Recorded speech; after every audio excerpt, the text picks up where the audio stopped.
Good morning, everybody. Welcome to Workforce Connections. How are you? Everybody good? So we do this every 4 years. Those of you who have been here before are probably going to hear a lot of the same information, but thanks for coming anyway. And if you are new today, hopefully our desire is for you to leave more informed about what this process is all about. My name is Jaime Cruz. I'm the Executive Director of Workforce Connections, Southern Nevada's local workforce development board. There are 550 plus boards across the nation. And these local boards are in charge basically of two things in each one of their regions. Our region is Southern Nevada. There's another region on the upper part of the state called Nevada Works, and they do Northern Nevada. So our state has two of those 550 boards. Other states have different numbers. California has 45 plus, Texas has 28, Florida 23, and so forth. So when our two boards, again, divided in half, our area is the counties of Clark, Lincoln, Esmeralda, and Nye, and of course, all of the cities contained in those counties. And so again, our work is two things. We convene, or these local boards convene the one-stop system or the public workforce development system in our area. And that system has 17 required partners. So that's our first job. We convene those into these places we call American Job Centers. You've probably heard them referred to as one-stop centers as well. And here in Nevada or in Southern Nevada, you've seen multiple brands under American Job Centers in the past. Some of them are One-Stop Career Center, Job Connects, Employee MV Business Hubs, and so forth. The good news, if you missed a press release a few weeks ago, is that in the whole state of Nevada now, these American Job Centers will be branded the same, and everything under the Employee MV brand. And so the centers, whether they be specific to businesses or business hubs, specific to youth, called youth hubs, or job seekers, career hubs, they're all going to have that same brand of Employee MV hubs. And so that will make it a little, I think, less confusing for the public. Our second, so that's our first, convene the system. Our second job as a board is to directly administer Title I. Title I funds, or otherwise called Adult Dislocated Worker and Youth in the WIOA world. That is one of the 17 funding streams. And we are, local boards are called to administer that. And that's why you're here today. Those Title I funds, come on in. You can come on in, yep. Those Title I funds, we go through this procurement process, if you will, every 4 years. And the reason is to, again, to be able to staff these centers that we talked about, these American Job Centers. They required staff to be able to provide these Title I services. For those of you who know, these services are very staff intensive. For those of you that are new, you'll hear more about that today. But again, that's what this process is all about. It can be a process that has a lot of twists and turns, and there's hopefully lots of questions today that will kind of show you those nooks and crannies of this system. So that's why we're here today. The Workforce Connection staff will stay here as long as it takes to be able to answer all of your questions about this Title I Adult Dislocated Worker and Youth funds request for proposals process that will staff the American Job Center. So with that, I'll go ahead and turn it over to Marianne. Thank you so much, Jaime. It's so great to see all of you here. I see familiar faces. I see people we haven't met before. So I'm so grateful you're all here. Thank you for taking time out of your busy days to come and learn more about our funding, our programs, and our process. My name is Marianne Avendano. I'm a senior financial analyst here at Workforce Connections. I have about 20 years of experience with federal grant funds. I'm very happy to be able to be here today to talk to you about a lot of this stuff. So you're here today because you probably received this flyer or something like it, and you want to learn more about our process. Just a couple of quick housekeeping notes. This presentation is being recorded and will be posted on our website probably sometime next week, along with the slides. So don't feel like you have to take notes on every single item. The slides will be posted. For those of you that are here in person, please hold your questions until the designated question and answer period. There'll be two of them, one in the middle of the workshop and then one at the end. If you're attending via Zoom, you may submit your questions at any time through the chat feature, and then we'll address those during the Q&A periods. All right, so we're going to cover a lot today. So let's go ahead and get started. So what would we like for you to take away from this workshop?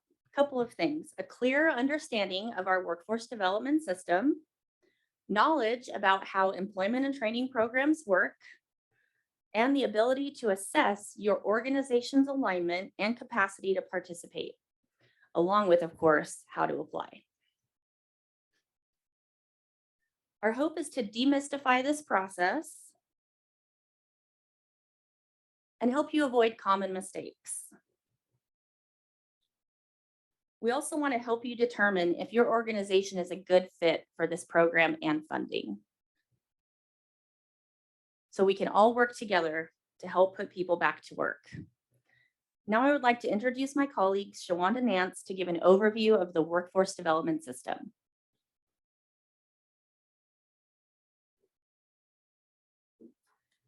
Thank you, Marianne. Good morning. How are you? Good, good. So my name is Shawanda Nance. I'm a program manager here at Workforce Connections. I've been doing this work for about 15 years. I started in Michigan under Michigan Works for the first 4 years, and then I've been in Las Vegas for the last 11 years. Served adult, dislocated workers, and youth. So very familiar with the funding and how it works. So I'm going to jump in. Jaime gave a high-level overview of what we're going to cover in terms of the system and our system partners. So I'm going to take a deeper dive into the workforce development system as a whole. The Workforce Innovation Opportunity Act, known as WIOA, is federal legislation which brands 17 funding streams containing employment and training programs spanning over 4 agencies, federal agencies: the Department of Labor, the Department of Education, the Department of Health and Human Services, and the Department of Housing and Urban Development. WIOA is designed to provide services in an integrated, collaborative fashion, focusing on service delivery from American Job Centers, also known as one-stop career centers. These have an emphasis on local governance. There are 17 mandated partners within the one-stop delivery system. This is a quick overview of all 17 partners. So you can see there, partners like Youth Build, Job Corps, Trade Adjustment, Title I, Title III, which is adult education, Title III, Wagner Pizer Employment Services, just to name a few. Some of you may actually be in the audience. So yeah, this is a quick overview of those 17 partners. You may recognize some of the partnering logos, some of our partner logos, which is listed here on the slide. So again, One Stop Career Center, your Job Connects, Dieter, the American Job Center logo, Division of Welfare and Supportive Services. Jaime mentioned our initiative of rebranding. So you may have heard about that. All of our one-stop career centers and the Nevada Job Connect will soon be operating under the EmployMV brand.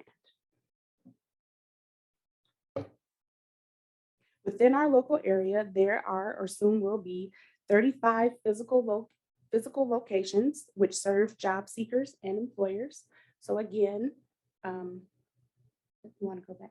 Yep. So just again, your comprehensive center, which is next door, some of the Job Connect offices, your libraries, you may be familiar with that, harbors, some of our business hubs. We serve the counties of Clark, Esmeralda, Lincoln, and Nye. So now I'm going to dive into how our system works. There are 2 entities which provide governance: the Local Elected Official Consortium, which consists of 8 elected officials from Clark, Esmeralda, Lincoln, Nye, Boulder City, Henderson, Las Vegas, and North Las Vegas. The jurisdiction represented by the Local Elected Official Consortium hold fiduciary responsibility for the Title I funding in this area. The second entity is the Local Workforce Development Board, which is Workforce Connections. It consists of 23 members is a business majority with a representation from labor and other partners as specified in WIOA. The board provides direction, vision, and directs Workforce Connection board staff to carry out that vision. And we represent here that board staff. As a board, we carry out two primary functions: convening the one-stop delivery system and administering Title I employment and training programs. Okay, so let's talk about convening the one-stop delivery system. It's not as complicated as it may sound. WIOA requires a system MOU with cost sharing, which defines how the 17 partners that we saw on the other sides, how they work together. Beyond the MOU system, convening involves facilitating cooperation and integration among those partners. Incidentally, Title I funding accounts for only 1/6 of the local workforce development system funding. Finally, all of the local areas must procure a one-stop operator to operate the one-stop centers. Okay. In addition to convening the system, the local workforce board is responsible for administering Title I programs. This consists of providing technical assistance to all of the Title I providers, acting as the fiscal agent for the money, monitoring the service provider programs, competitively procuring WIOA Title I providers for adult, dislocated, and youth programs, competitively procuring a one-stop operator to coordinate services in the centers. The local workforce board competitively procures providers through a formal process, request for proposal, or RFP, which is why all of you showed up to here today, which we're grateful to have you. So I'm going to stop there and I'm going to turn it over to Mary Ann, and she's going to talk to you about the fiscal and administrative considerations. Thank you. We're here to my favorite part, so hope you enjoy it as much as I do. All right, so let's get started here. The funds that Workforce Connections currently administers for workforce development programs are WIOA, or Workforce Innovation and Opportunity Act funds. They originate at the federal level under the U.S. Department of Labor. DOL funds go through a complex allocation process each year based on unemployment, population growth, and there's some other factors that go into that division before they're awarded to all of the states and territories. Nevada's WIOA funds are received and administered by the Nevada Department of Employment, Training, and Rehabilitation, or DETR. DETR then conducts a secondary allocation process to distribute funds between those two local boards that you already heard about. Workforce Connections receives approximately 70% of the state funds to serve Southern Nevada. Though WIOA funding originates at the federal level and is passed to the state and then to the local areas, it retains its federal character. Workforce Connections then conducts competitive procurement actions called RFPs to award those funds to external subrecipients, which I'm sure you all hope you'll be, right? Which is why you're here, to carry out the vision and purpose of those funds. Workforce Connections issues what are called cost reimbursement contracts to awardees of those actions. So probably most of you have had a grant before, or some kind of grant before. Maybe some of you have had federal awards before, but actually these federal awards are very different than grants you might have received before, where grants are normally issued in a single lump sum just to support your ongoing efforts. So, these cost reimbursement contracts, you're only reimbursed for the allowable expenses you incur. So even if you get an award of $700,000, if you don't spend it all, you don't get it all, right? So if you spent $550,000, that would be the amount that you would be able to receive under your award.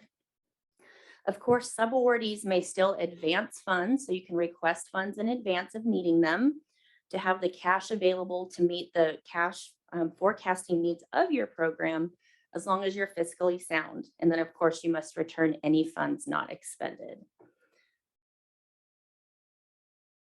Okay, so we actually receive a yearly allocation of funding from DETR, which is great. Those funds have a 2-year life at our level, so we have 2 years to get those spent here in the South. Based on procurement requirements, We may renew WIOA contracts annually for up to 4 years, which is great, so that we don't have to do these competition processes more than every 4 years usually. It's kind of like the WIOA Olympics where we are right now, right? We're all working hard, we're all hoping to come out on top, so that's where we're at. We may conduct actions more frequently if we need to, if we get additional funding, but normally we try to do this every 4 years. It's really labor intensive for us, and we know it is for you as well. Okay, so let's talk about allowable costs. What can these funds pay for? One of the great benefits of having a federal award like WIOA is that these funds will pay for really almost every cost of running a program, which is so great. Includes participant and project costs, staff and fringe benefits for personnel working on your program, and related overhead costs, including facilities and supplies. So we know a lot of grants don't like to pay for overhead. It just isn't a great look, right? They want their funds going directly to participants, but federal programs will pay for everything, which is great. So, wow, these are great funds and they pay for a lot of different things. A very fundamental question is this funding a good fit for you, right? Because not all funding is good funding, you may see. So we're going to take some time now to explore whether or not this funding might be a good fit for your organization. Okay, because WIOA funds that Workforce Connections administers retain their federal character, they're subject to the uniform guidance at 2 CFR 200. If you're not familiar with the uniform guidance, it's a comprehensive framework for grants management that every federal awardee is subject to. So as you start, if you're really looking to break into getting federal awards, you'll really want to familiarize yourself with the uniform guidance and the requirements there. It contains a lot of information about financial management requirements, allowable costs, audit requirements, and really a whole lot more. The uniform guidance requires grantees to have their own internal controls framework. And if you're not sure what that is, we're going to talk about it because it's very, very important. This helps to ensure that federal funds are used efficiently and effectively, which is what we all want, right? We want that. You want that? Minimizes the risk of fraud, waste, and abuse of those funds. An important part of this framework is a robust body of written policies and procedures. So that's really critical. And we'll talk more about that later as well. Okay, so there are 7 basic financial management standards covered in the uniform guidance. So you want to be sure that your financial management system at a minimum meets these requirements. Okay, so let's cover the first 3 here. First one is awards received and expended must be tracked and identified in your accounting records, right? So boxes of receipts are probably not going to work. We're going to look for some kind of accounting system, something that's a little more formal, right? Financial results must be reported accurately and on the accrual basis. So if your records right now are on the cash basis, you'll have to have a way to switch over to that. If you're not sure what that is, you'll want to get someone who knows, right? Highly recommend it. Also, records must be able to identify the source and use of federal funds. So what agency they came from, what type of funding they are. And then we're going to cover the next, 3 or 4 here on this slide. So you also must have sufficient accountability for your federal resources, that they're used for the intended purpose. So that's your cash, your assets that are purchased with those funds. And your system must incorporate budget to actual tracking. That's huge. A lot of accounting systems either don't do it or don't do it very well. So you'll have to find a way to always know where you are with your spending. And of course, you must have sufficient written policies and procedures. They have to be written down, right? That's very important. All right, so I'm gonna give you a little tip. This is a secret just for you guys, okay? All right, so if you want to run the most successful program we've ever had, we buried it right here in the middle of Fiscal to see if you would pay attention. No, I'm joking. Okay, so do you want to know what it is? I'm sure you do, right? Because it's a big lead up. You're gonna be like, what is it now? What is it? It's actually internal controls. And you're like, oh, what's that? Well, we're going to talk about it. So it really doesn't matter how big your program is, how established your program is, how long your organization has been in business. If you have strong internal controls, you will be successful. Okay, so we're going to spend some time talking about what that looks like. because we want you to be successful, right? So if you have a federal award, a non-federal award, whatever you're doing, if you have good internal controls, you're going to be successful.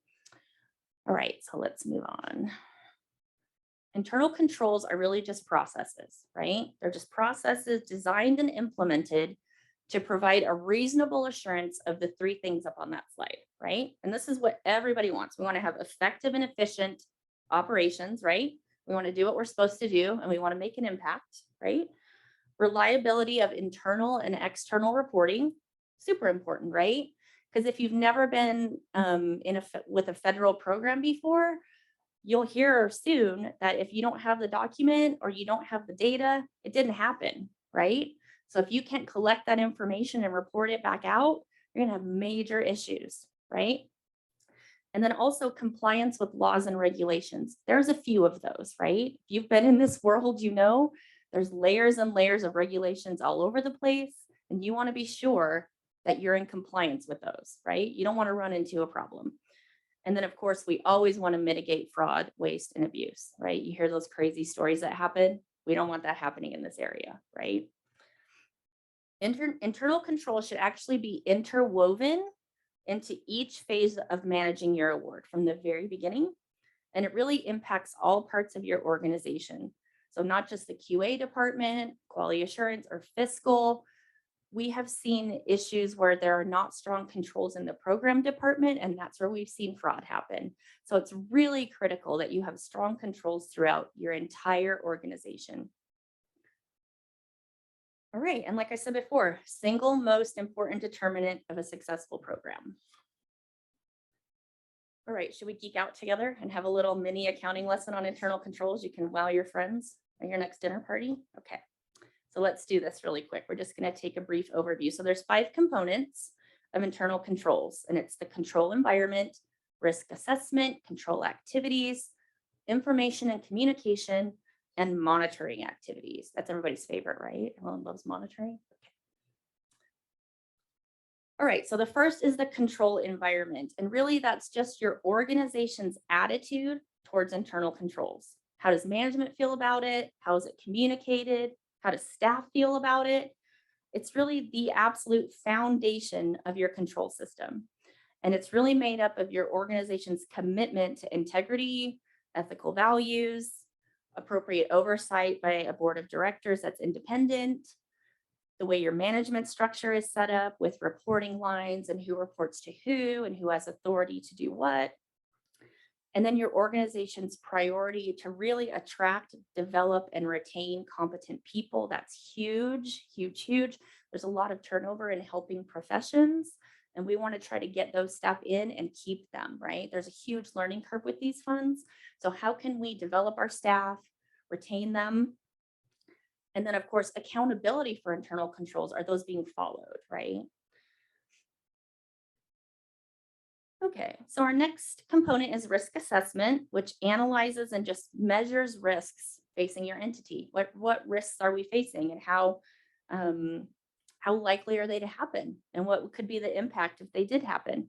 So you want to make sure that you specify those objectives clearly of what you're trying to accomplish, and that you identify those risks. You consider the potential for fraud, right? Even if you have someone that you trust implicitly doing fiscal or doing other activities that involve assets or funds, you want to be sure you consider all potential likelihoods. And then you want to consider any significant changes your organization might be undergoing and how that could impact. Okay. So if you've never done a risk assessment before, I highly recommend it. You can either do it on your own or you can hire a consultant to help you. But there are some sample questions that you might think about, such as, are assets and their transfers recorded and maintained? Is there a place to resolve ethical issues or problems, right? Those come up. Is there a way that we can handle those? And are all expenses approved by authorized people? It's a really classic one. Some additional common risk assessments might include, are your accounting records up to date? Are your monthly financial statements prepared in a timely manner? Are your bank reconciliations up to date? Do management and employees have the knowledge, skills, and training to perform their jobs adequately, right? These are all good questions. Are staff knowledgeable about all the rules and requirements? Are they familiar with your policies and procedures? Are they just sitting in a binder on that shelf and nobody looks at it, right? These are all really, really good questions. And is there a formal code of conduct? So you tell your employees, we don't tolerate any instances of fraud, waste, or abuse. So do you have a way to officially communicate that to your staff? Okay, so the next component are control activities, and those are actions that management establishes through those policies and procedures that are written down, ideally, right? To achieve objectives and then respond to risks you might have. So these are the most common activities you would find associated with internal controls, ones you might be familiar with. And they may either be preventive, which you're trying to prevent bad things from happening, right? That's ideal. Or detective, which means if something goes wrong, you're trying to uncover it and detect it as quickly as possible. Common control activities include those up on the slides, right? Those are very common. You'll see those in your accounting departments and your program departments too, with approvals for trainings or supportive services. You'll have all kinds of different things. You want your segregation of duties so you don't have one person doing too much. So these are all different activities you might see. All right, so our next component of internal controls involves management and personnel, communicating quality information to others, right? This is huge. And using that information to support your control system. So this involves obtaining quality information and using it for internal and external communications, consistency, and using data to drive decision-making. All right, let's go to the favorite one. If you've never been monitored before, everyone loves it, right? We love it too. Monitoring activities are activities that ideally not just a funder does, but that management establishes, right? To operate and assess the quality of performance over time. So ideally, monitoring would be done by you first, right? So you want to get in there with a tool, and we publish our monitoring tools, by the way. We don't try to hide it from you what we're looking at, but you want to get in there and look at your program and assess it yourself before someone else would come out and look at it. So ideally, all organizations would engage in those regular self-monitoring activities like those up there. Okay. How are we feeling? We good? We feel good about internal controls? I feel like, yeah, I know that now. Okay. All right, so let's talk a little bit more about fiscal capacity. We covered internal controls pretty well. So we're going to talk about a few other things. So these are federal funds, right? These are taxpayer dollars, and they have stringent financial management requirements, what we've been talking about. So you really need to evaluate just the overall fiscal capacity of your entity before you choose to compete for these funds. It's ideal to have these frameworks in place before you compete, because there's really a pretty tight turnaround between when the award happens and when the program starts. And if you don't have a good framework in place, it's going to be a very stressful implementation for you. Okay. You want to be sure you have staff in place already who have the knowledge to manage those funds and the capabilities. You'll need additional monetary resources to support your program. You'll need a strong accounting system. And you also ideally would have regular independent financial audits and a history of resolving monitoring findings by any funding agencies in a timely manner. All right, so let's just dive a little deeper. Fiscal staff working with federal grant funds must have sufficient education, skills, and experience to effectively perform the financial management duties these funds require. It's a lot, right? I don't know if you've ever had a federal award before. I've worked with them for 20 years. I'm still learning all the time. So it's really a lot. You need to have someone that has that sufficient skill level and experience. An employee is preferred to a contractor or volunteer if possible, just because the level of record keeping and effort to manage these funds is quite high. Federal funds may be used to pay the wages and fringe benefits of your fiscal staff. And I think it's one of the most important costs of an award, and it's worth every penny. You also must have sufficient fiscal oversight of staff working on federal awards. So upper level management can do this. Accounting consultants can help you. Board committees are different ways you can ensure oversight. Common pitfalls we've seen with some programs include underestimating what is required to manage these funds. It's really a lot.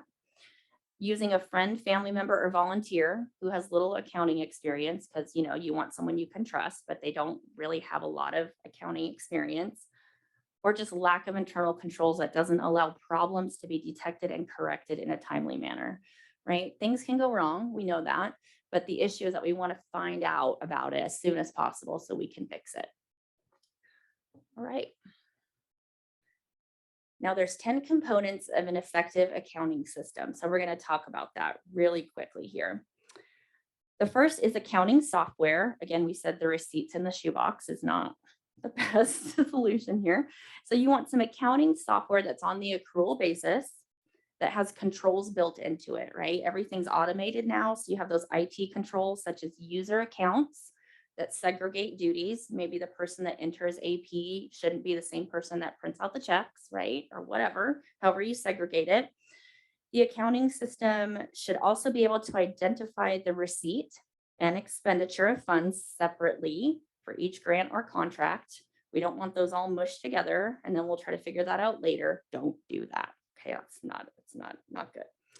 All expenditures should also be able to be recorded by the component project and budget cost categories. So depending on how your budget looks, if you have adult and dislocated worker funds, you need to track those separately. And of course, if you're not familiar with these specific requirement, we will train you at that time. But ideally, you'd have a system that has that capability before you would get an award. So you don't have the stress of trying to build a system while you're trying to implement a WILA program, because that is enough work on its own, right?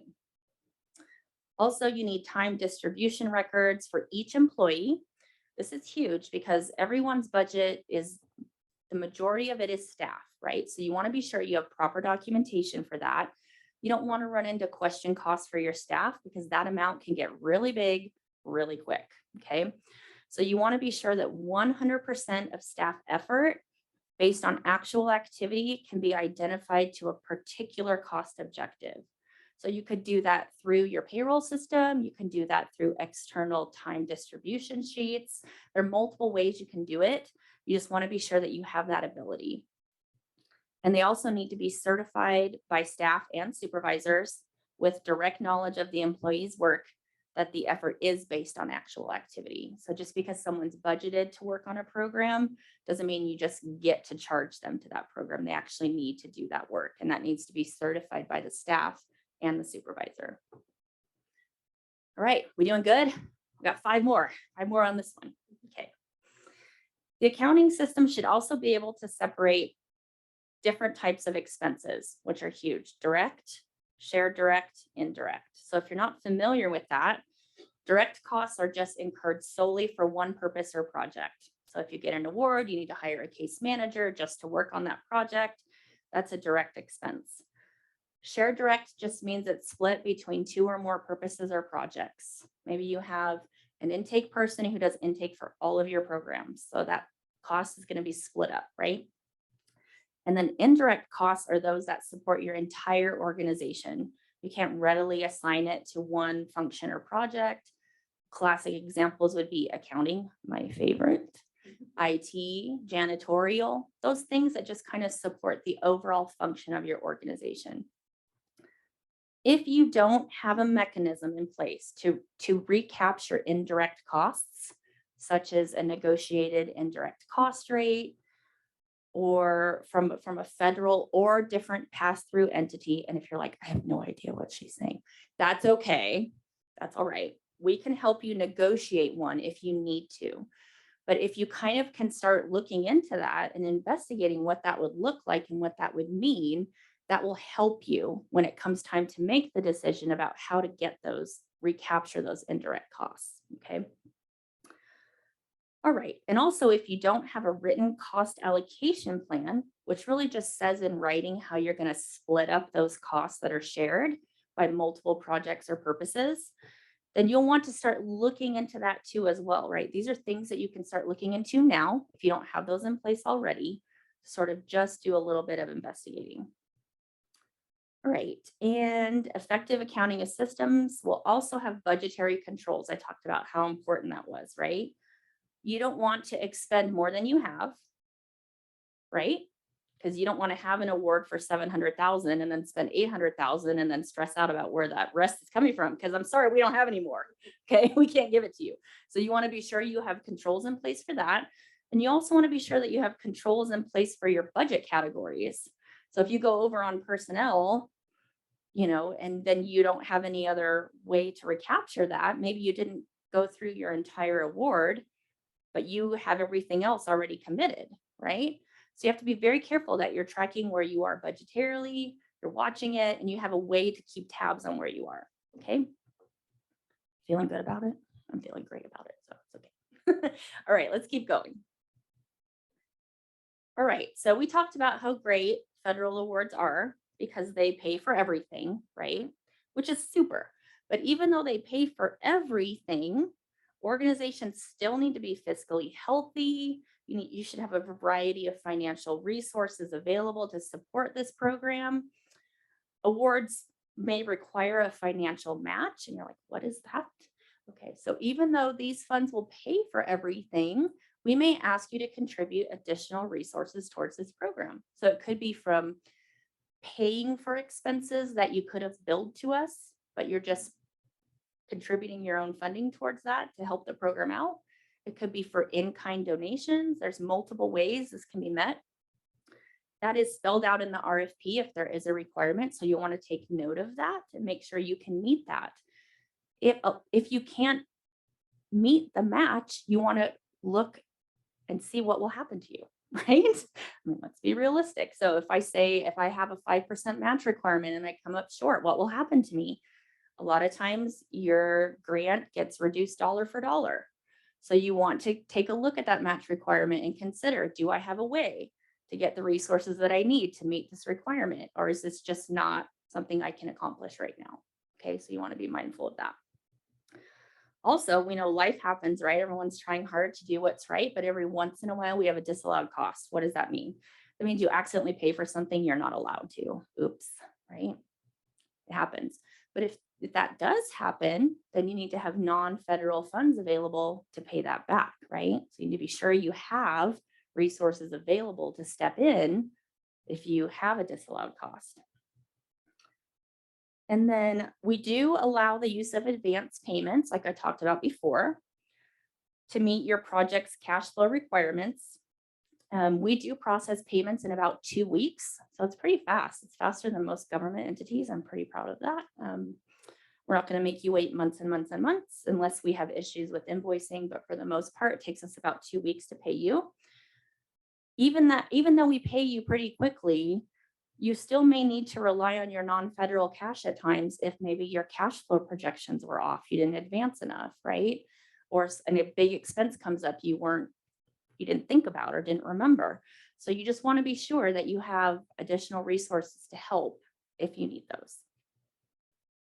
All right, we're getting to the end of fiscal. Are you sad? We're wrapping it up. All right, so organizations should have a history of annual independent financial audits by a CPA firm. That's the gold standard, right? Some entities are small and they've never had one done before, and that's okay. But we encourage you, if you're a smaller entity, to really make that a goal, to get a financial audit done by an independent CPA firm, go through that experience. Because if you receive a federal award and you expend a certain amount, you're required to have a certain financial audit called a single audit.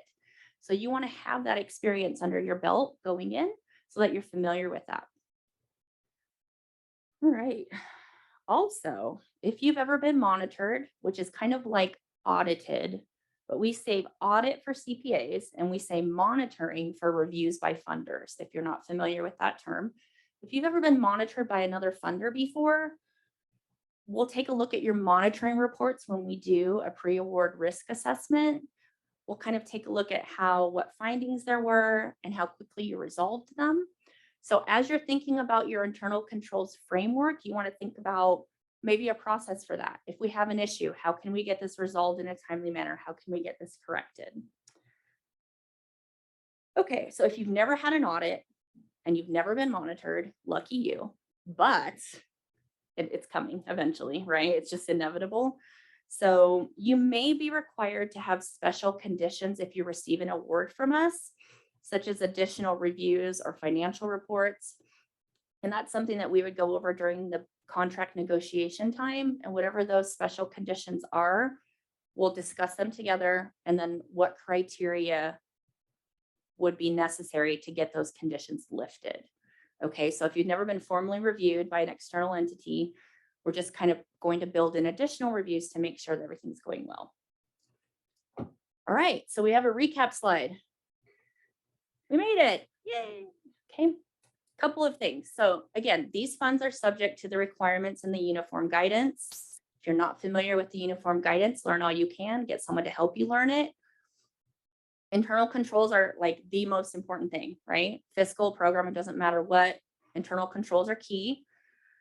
And if you want to learn more, I think it's awesome to learn more, but if you want to, you can go to our website and see our fiscal and administrative policies and our programmatic policies there as well. So it goes into all of this in much more detail, in depth. You can read it. If you have questions, you can ask us those, but it really gives a lot of information in one spot and it's available to the public. You can see everything. All right, we feeling good? You happy you're here? I'm glad you're here. All right, so now we're going to open it up for our first question and answer session. And then after that, my colleague Jeannie Kennan is going to take over and she's going to talk to you about the programmatic aspects of our programs. So if you have a question, please raise your hand and you're here in person. Let us bring the microphone to you so that everyone can hear it. Does anyone have questions? Am I that good of a trainer that nobody has questions? Are you all just like fire hose? You're trying to process still? You're like, what just happened? I don't even know what to ask. Do we have any questions on the chat? Wow, I guess I am that good. Okay, all right. So I'm going to turn it over to Jeannie. We're going to keep on moving.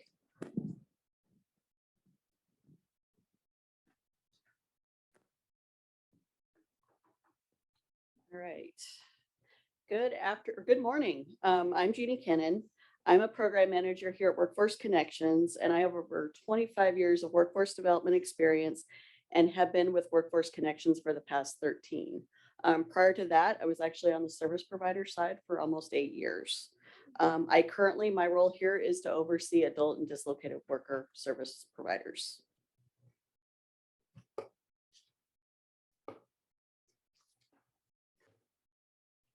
WIOA has a focus on helping low-income and historically marginalized populations.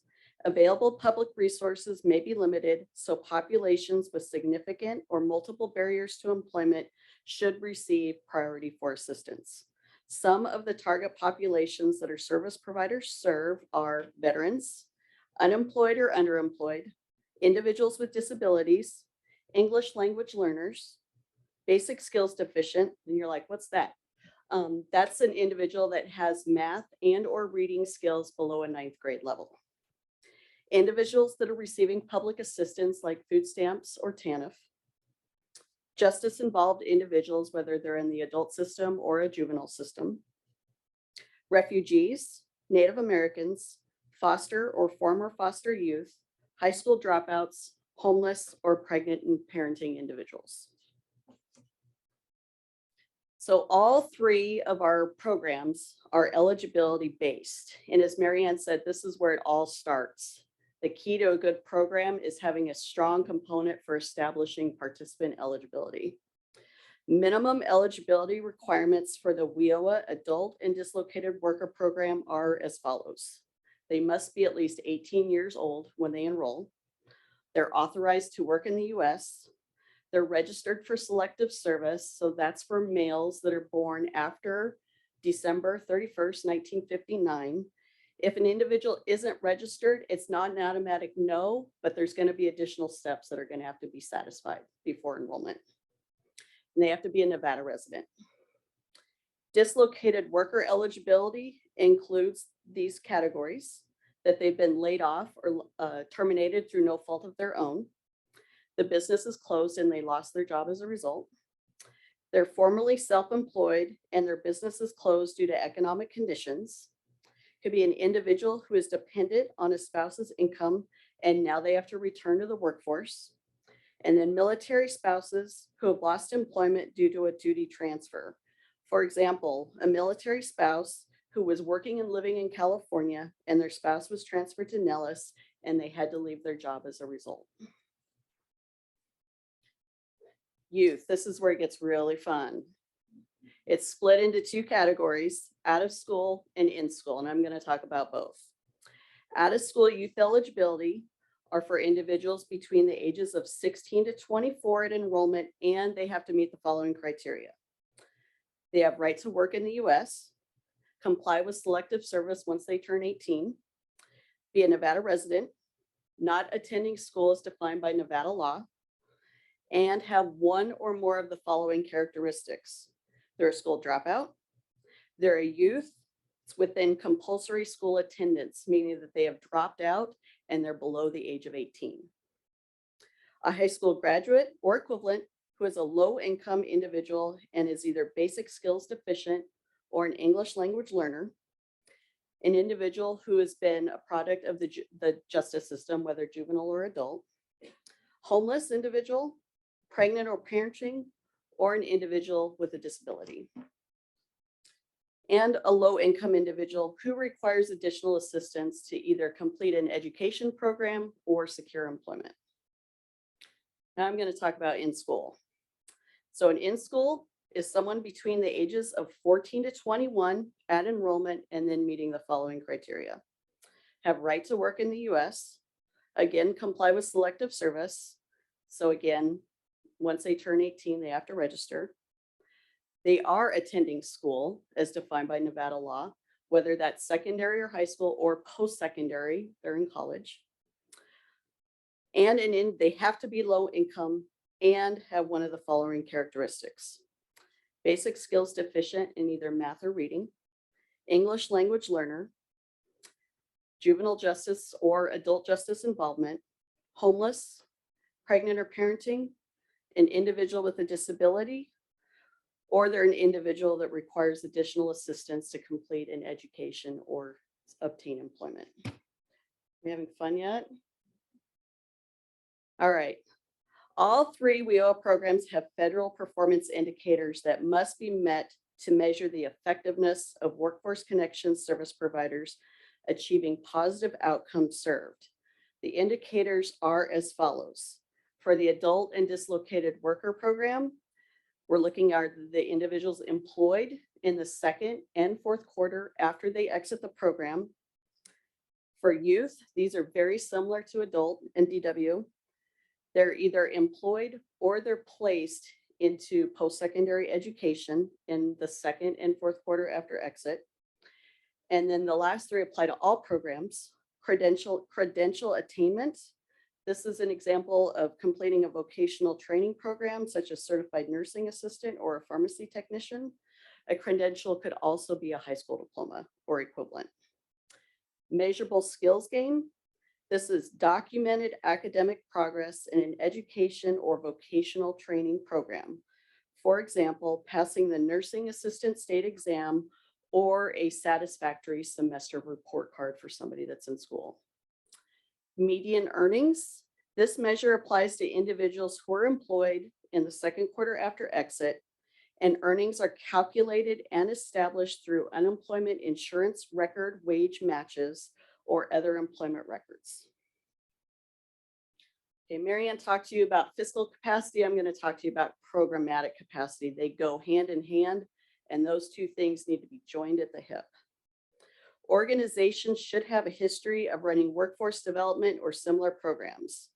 Those who have received previous federal awards should have a history of resolving any findings of noncompliance from funders in a timely manner.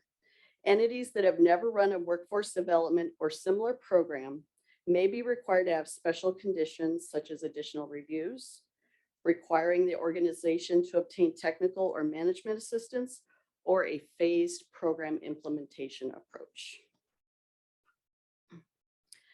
Program staff working with federal grant funds must have sufficient education, skills, and experience to effectively perform the program management duties for these funds that are required.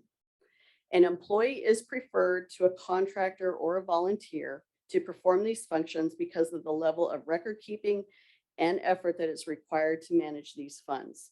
The data entry requirement is no joke for these programs. There is a lot of data entry requirements. Experienced program staff, program management is how an organization could ensure sufficient program oversight.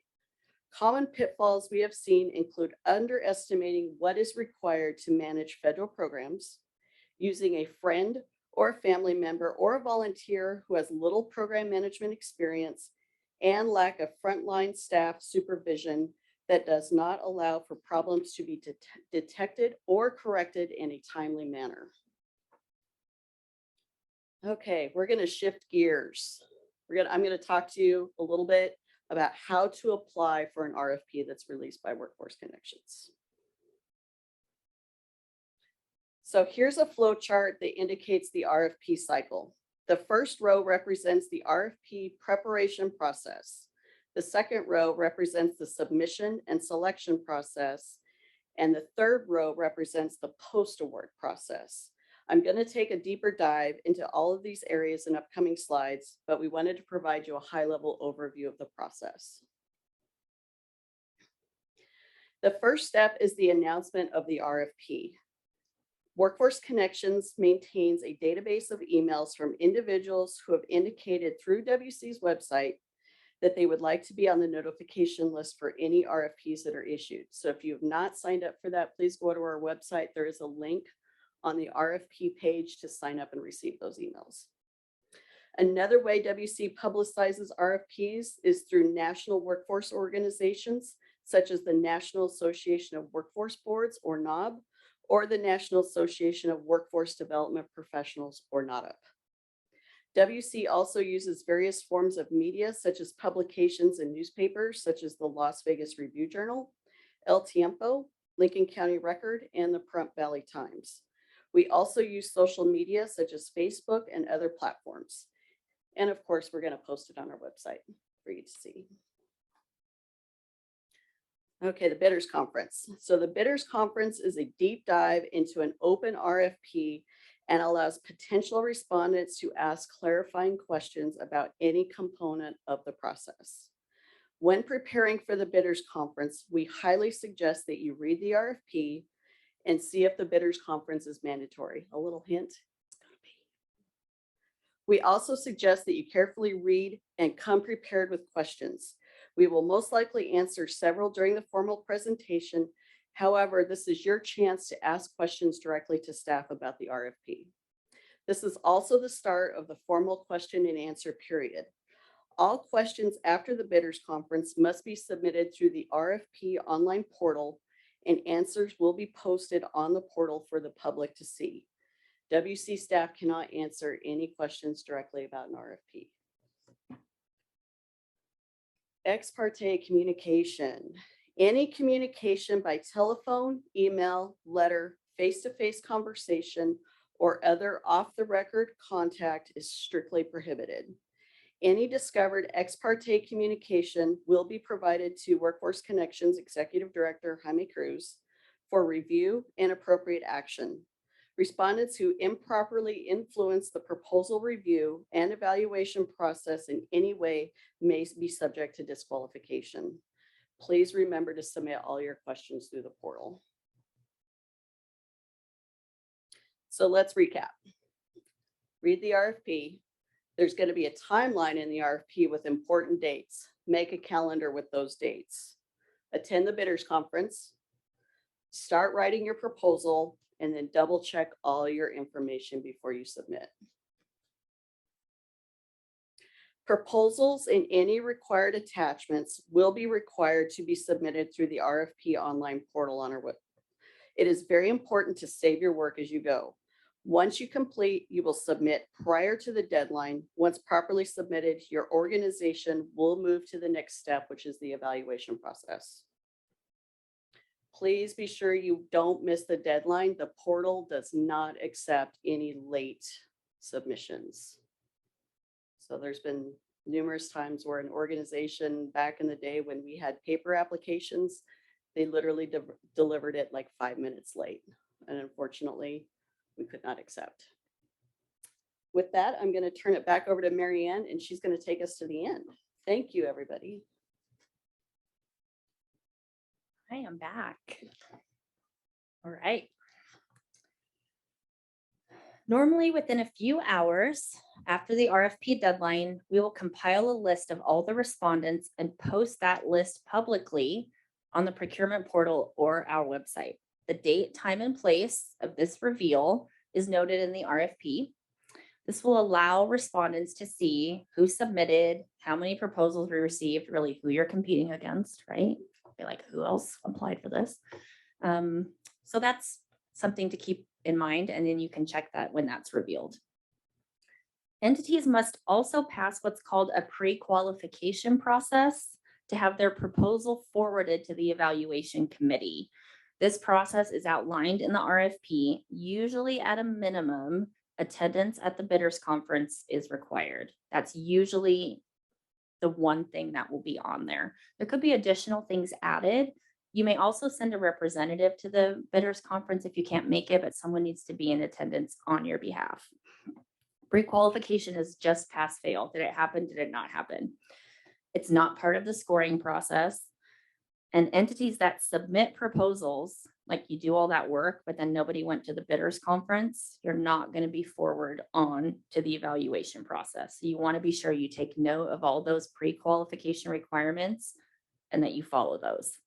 If for some reason you don't pass, yet we still get a proposal from your entity, we'll notify you individually that you're not going to be moving on to the selection process. If you don't hear from us, that's good news, right? So, all right. Evaluation and selection. So proposals from entities that pass that pre-qualification process are then forwarded to an independent third party for evaluation and scoring. Only proposals that meet the minimum scoring threshold in the RFP will actually be forwarded to the selection panel or committee for evaluation and consideration of an award. So you want to check the RFP. There's a minimum score. If you submit a proposal that doesn't meet the minimum score, it's not going to advance, okay? The panels may also opt to conduct interviews or site visits if deemed necessary. We don't always do them, but sometimes we do. The group will then forward their selection for approval by Workforce Connections Board oversight bodies if and as noted in the RFP. All right, so upon final board approval, so you've made it all the way through, yay, right? Give me my money. No, I'm joking. So we're going to conduct a pre-award risk assessment before we give you money, right? To evaluate each potential subrecipient's risk of non-compliance, right? Because that's our job as an oversight body with all of these federal statutes and regulations and terms and conditions. So we'll review your organization's history of performance, current conditions of your organization, and we do that through a document that we ask you to fill out, and we'll review it. If we have any questions, we'll ask you for clarification. So we're going to be looking at past program, financial and administrative performance, programmatic capacity, fiscal stability, single audit or other monitoring report findings, and the organization's overall ability to implement statutory and regulatory requirements. None of this surprises you, right? Because we've been talking about this up to this point. So the goal of this is so that you don't make it all the way through this process, get an award, and then get to the pre-award risk assessment and freak out, right? Because we don't want that to happen. So we're here to tell you exactly what you need to have in place so we don't get all the way through all that hard work and then everyone panics. So, all right. So based on the results of that pre-award risk assessment, that's where we reserve the right to add those specific and additional conditions if we feel like you need those to be successful, right? We're not trying to squeeze you or strangle you or micromanage you, but we really want to be sure that you're successful because then we're successful, right? So we can work together and do that. So some things I had talked about earlier that we might do, additional monitoring, we might do a phased implementation and say, hey, just, maybe enroll the first 15 people. We're going to check your eligibility, make sure everything looks good before you move on to the next phase, right? So we want to help you to be successful. All right. So we get through that risk assessment. Ooh, right? That was difficult. So then we're going to get into contract negotiations. During this time, the proposal elements that you submitted in your scope of work, your proposed staffing structure and outcomes will be solidified, and they might be modified from the original proposed elements in your RFP just due to the final award amount. So you might have asked for a certain amount of money and you get a different amount. So that's going to impact the number you serve, and maybe we want you to add something to your scope of work that wasn't there or take something out. So we'll negotiate that at that time. The fiscal elements of the project will also be negotiated. We need to align that budget to the final amount. We're going to take a look at your budget and make sure it contains reasonable and allowable costs. And then we're going to discuss any of those specific conditions that we might have to implement for your success, and then what criteria you would need to meet to get those conditions lifted. Okay. All right, post-award process. So these are the final steps in that process, and those involve preparing and executing those sub-award documents. So if necessary, we'll issue what's called a letter of authorization, which gives the subrecipient authority to incur necessary, reasonable, and allowable expenditures. Don't go nuts with it, okay? Per the negotiated scope of work and budget, as we're waiting for that subaward to be fully executed and prepared, right? So if it has to undergo a legal review, sometimes that can delay things. We don't want to delay the start of your program. So we'll give you a letter saying, hey, this is a good faith authorization to start. And then if we don't have all the documents together, that just gives us time, yet the program can still start on July 1st, which is our traditional start date. Okay, so after the subaward's fully executed and we say, go, right? Do it, go. We're still going to train you, right? We're going to provide initial and ongoing training activities for all of our subrecipients. You'll probably get tired of us, but we want you to be successful, right? I have said that several times and it's the absolute truth. We have decades, doesn't look it, right? We don't look like we could be that old, I know, but we have decades of combined experience, right? We're passionate about what we do. We want you to be successful. We want you to be fiscally sound. We have, 50 plus years of experience up here that we love helping people. So we want to do that for you. We're available to provide technical assistance. So that's a question. You say, how do I handle this situation? We answer questions all the time. We can make recommendations of things we've seen that have been successful. We can offer solutions. We can give you moral support. All of us up here have been where you are at the provider level, so we understand your pain, right? We've been here a long time, but we haven't forgotten what it's like to be on the ground level, just running programs, trying to make it happen. So we're here for you. And we are almost done. All right. So if you're interested in learning more about our mission to connect employers to a ready workforce, again, we encourage you to go to the website where you can sign up for those RFP notifications. You'll get that email blast as soon as that RFP releases. So you'll be right up there getting that information right away. You can get more information about what we're doing to make our vision of full employment for all Southern Nevadans possible. We have everything on there from podcasts to policies. There's so much information on there. I highly encourage you to go on and just kind of snoop around that website, see what kind of information is there. If you didn't realize it, we have an RFP cycle coming up this fall, right? So that's why you're here. So we kind of tend to start with this public outreach. We have, it's Olympics time for all of us here. We're getting into a big competition time. So we just want to be sure that you have all the information that you need to consider and to really think, is this funding for us? Will this funding work for us? Well, can we be successful? And give you time, a little bit of time, to kind of get acclimated, make sure your systems are all set up. Again, thank you so much for your interest in our programs and our funding. We look forward to working with you in the future. And I think we're going to go into our second and final question and answer period. So we're happy to answer any questions there might be. We have one on the chat. If anyone in person has a question, you want to go ahead, Vicki? Will Workforce Connections get the word out to the public about a proposed program that has been accepted? If so, how?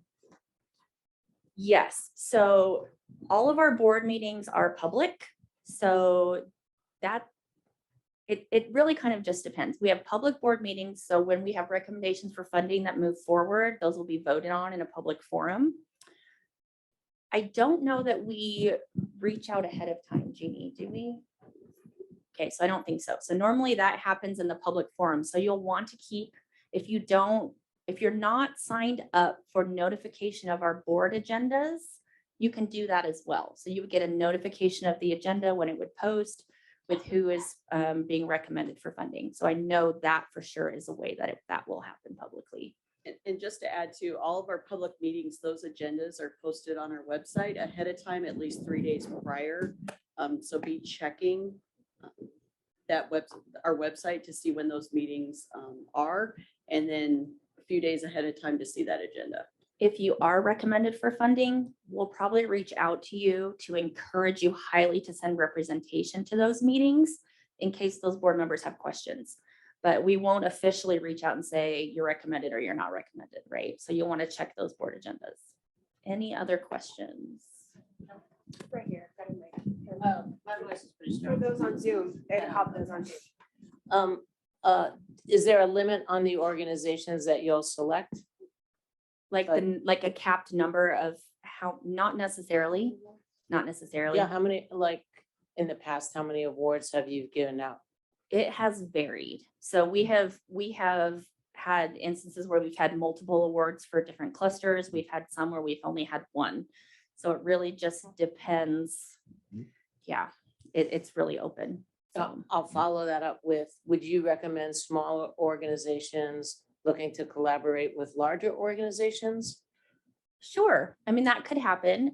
You have to be mindful about kind of how you're going to structure that, but absolutely. I mean, there are some smaller organizations that are really, really effective at maybe one component of a program, like maybe placement or recruitment or things like that. So sure, there's definitely a place for that. We have another question online. Do DETR counselors become aware of selected programs so that they can refer people to the programs? Sure. So yes, the DETR, I'm making an assumption that they're talking about the Nevada Job Connect offices. Yes, they are a partner, whether it's Title III, Wagner Pizer, or vocational rehab. Yes, they will become aware, and then there'll be partnerships to refer those individuals back and forth. Absolutely. Yeah, we cross-refer with all of those different programs depending on what the participant needs. So any other questions? 1 second, hold on for the mic. Do you anticipate the procurement coming out in October or November? Yes. Sign up for the notification. So as soon as it hits, you will be notified the day of. Yes. You're welcome. Anyone else? 1 second for the mic.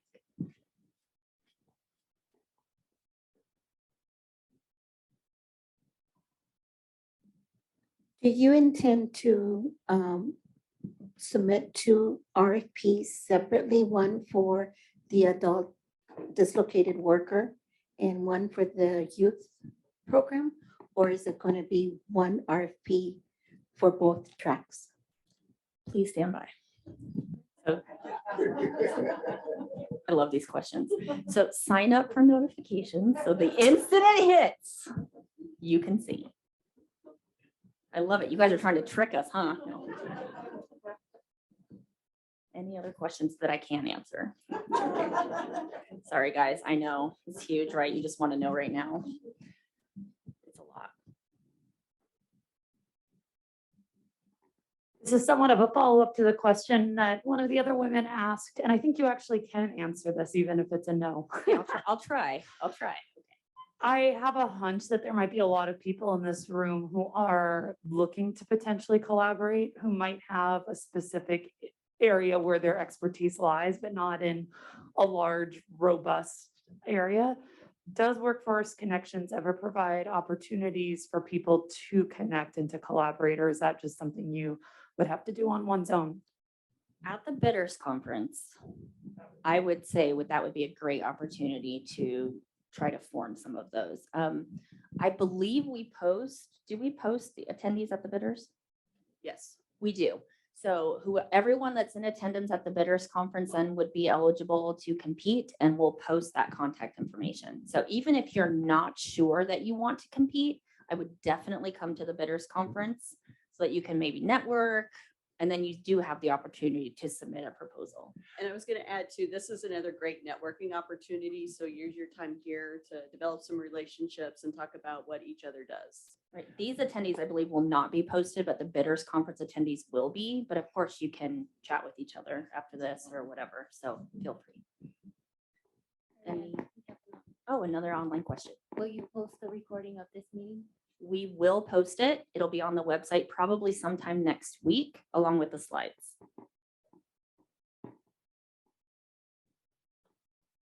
We have one more online question. Sorry if this was answered. When is the bidders conference? Please stand by, right? Go to the website, sign up for notifications. Then the instant it posts, you will be notified. It will all be in there.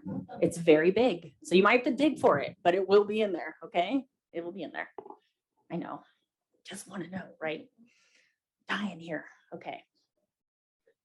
Any other questions? Yeah, as I mentioned, when an RFP is dropped, there will be a calendar of events. Definitely the bidders conference will be mentioned in that calendar. Yes. And we'll be able to answer all of your questions at the bidders conference, right? Which is so awesome because that is the time for that. So read it ahead of time, which is ideal. Read it so you can come prepared with those questions, because it's way easier to ask your questions at a bidders conference than have to submit it through the portal and wait. So even if the RFP is large, I highly encourage you read it all the way through, note your questions, come prepared for those, and we can answer all of your questions then. Okay.